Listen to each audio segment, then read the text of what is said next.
Alright, so this is the coding walkthrough video for Starbeast 1.5. Now this was quite a big update, so we've got quite a lot of stuff to go through in this. Some of it was coded, some of it was game object based. So what I'm going to do is just play the game, show you the changes, and then go through the code, as I normally do in these videos essentially. Alright, so let's hit play. Let's play. There we go, finally. So as you can see already, you can see the differences. Leo has an idle animation.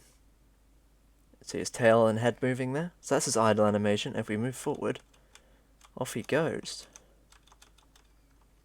So yeah, essentially Leo's got running and idle animations now. That's probably the biggest visual change in this update. The other thing you may notice as well is that he has got a new movement system, because there were a lot of problems with the old one, as I've shown you in previous videos, like the backflipping thing from Starbeast 1.4 for example. So yeah, there are a lot of problems with the last movement system, and so this one fixes a lot of them essentially. So while the last movement system was transform.translate based, this is velocity based and momentum. Because as you can see here, if we stop, he starts off quite slowly and then picks up speed as he kind of gallops forward. So yeah, basically it's momentum based essentially. And it also looks really good in combination with the animation. So we'll just head over to the orbital pit over here. Now you may think the game's quite bright. Ooh, we've hit a collider. Quite bright in some areas.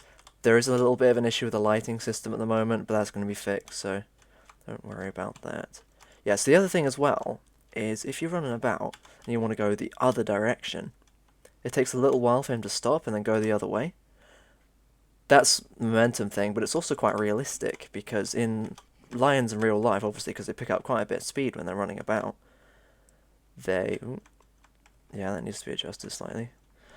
But when they pick up quite a lot of speed when they're running about, and so it takes them time to slow down and stop. So this new system, the movement system, does add on to that kind of realism there. So you may think as well here, come on. So as you can see, the orbit system has been made a lot more powerful. The reason for that is essentially to work well in combination with the new velocity system, because the player can now pick up a lot of momentum while going around the orbit system, if I demonstrate that here.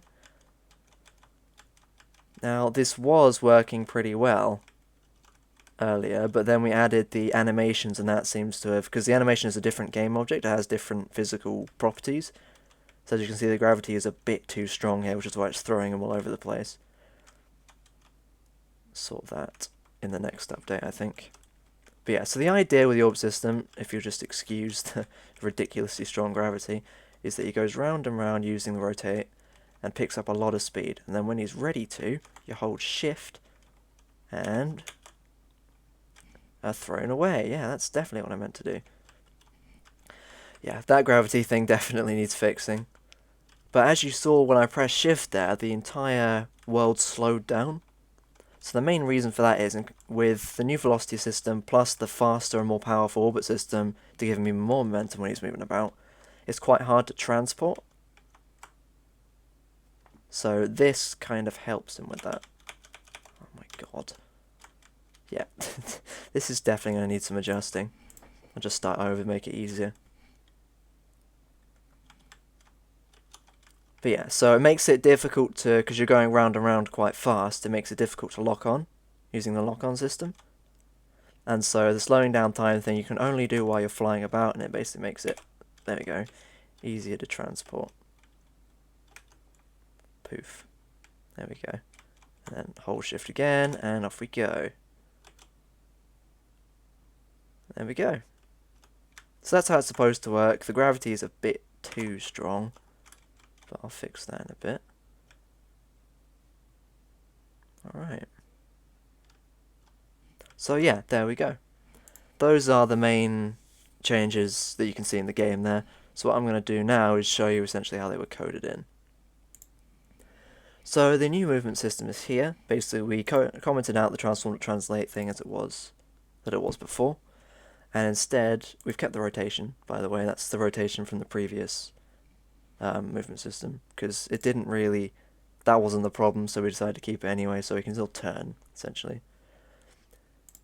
So we set velocity equal to player speed, which has been set up here. It's a float. And then if we go down here, we have to go if player speed is less than 80, then add on to the player's velocity with the transform dot forward time the axis dot y, which is, that's the controller bit essentially. It's essentially W for keyboard and the joystick for a controller, times the axis dot y times the walk speed, which is something we set before, which I believe is, where is it, 50f there. So times 50f times time dot delta time. So that essentially adds on, increases their player's velocity and up to 80, which is the maximum. And then we go, if the player speed is greater than 80, then make the player speed equal to 80f. So that sets the maximum, essentially. If the player goes above 80 speed, then set them at 80. So that always, the highest they can ever go is 80. Because one of the issues we have with this system is that the player can essentially get infinite velocity and momentum. So we went on a flat plane, held W down, and after a little while of accelerating, the player was like a bullet. Went very, very fast to the point where the camera couldn't keep up anymore. So obviously we had to limit his speed to fix that. And then one thing which I haven't shown you actually is if the player goes higher than 70 speed, then activate the speed wind. Now that you have seen before in the particle system when Leo's transporting. You saw a little bit just there for a split second. But yeah, if you essentially move really, really quickly, the speed wind shows up. It's a visual feature, it's just made to look cool.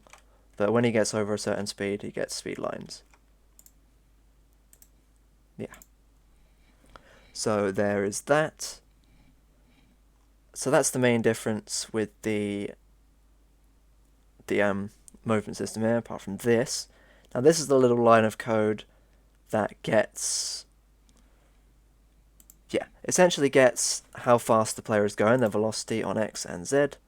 And if it is greater than 0, then it gets the velocity and slows them down, essentially.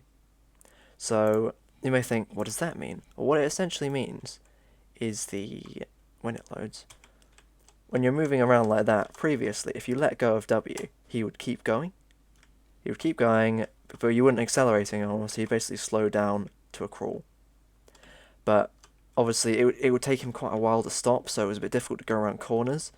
As a result, we needed a way to make him stop. So that code essentially means that once you let go of W, he stops relatively quickly.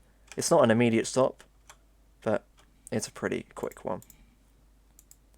So yeah, that code there basically does that and makes it a bit easier to move the player around, essentially. So the other changes we made are to the orbital system. So as you can see here, this is the slowing down thing. It's pretty simple. If you're holding left shift or I'm going to say A button, I think that's the A button on a controller, then set time to half the normal amount, 0.5f, and once you let go of that key, set it back up to 1. It's pretty simple, it just slows down time when you hold shift to make it easier to transport. And here we've also edited these numbers so that the player can be a little bit further away now before they're no longer able to transport in order to combat the new speed of the orbital system. If we go down here, the speed of the rotate around's also been increased, and the gravity has as well, which is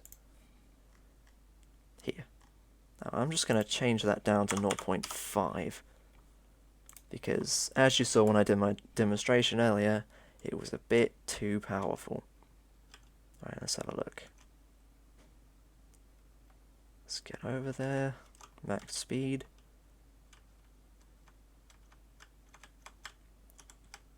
Yeah, so the rotate around is very, very fast now, as you see, and you can use that to essentially slingshot yourself around the map.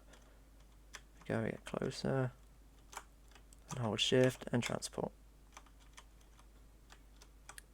And then arrive at the orbital platform here. And then we can use that to go faster and faster around until you've got enough momentum, at which point you can set off. And yeah, you can go pretty far. So that's the orbital system there.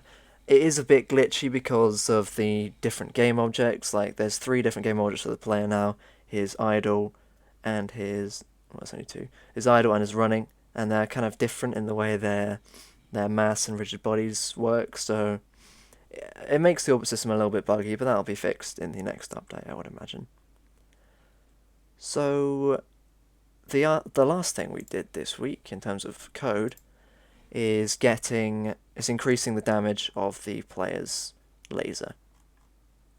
Where is it? Yeah, there we go. So it was 2, we've now just increased it to 10. So if we hit play there, it essentially means, because the player's going to be moving around a lot more now as a result of their velocity-based movement system, I felt it better to kind of improve ranged combat. So let's go and battle the enemy over here. There we go. As you can see, it's doing a lot more damage than it was before. Hopefully I can kill him before he kills me. There we go. But yeah, so the game's definitely coming together now. We've got a pretty nice looking game with some good animations. A few systems are still a bit buggy, as you saw, the movement system and the orbital system in particular, but that'll be ironed out in the week or so left beforehand. So yeah, that was Star Beast 1.5.